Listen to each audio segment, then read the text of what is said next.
As those temperatures drop this weekend, families are turning up the heat, but experts warn winter heating can pose a serious danger for carbon monoxide if proper precautions aren't taken. Carbon monoxide can't be seen or smelled.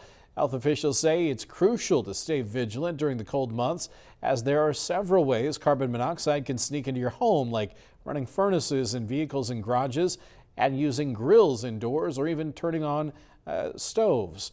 Snow and debris around your ventilating system can also trap fumes inside.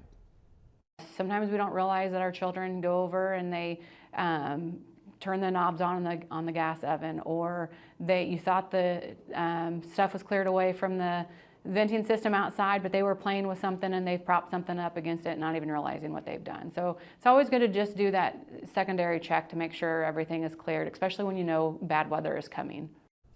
Boss says to check your carbon monoxide detectors monthly to make sure they're working. If you do start feeling dizzy or nauseous or unusually drowsy, they say to get outside and call 911 immediately.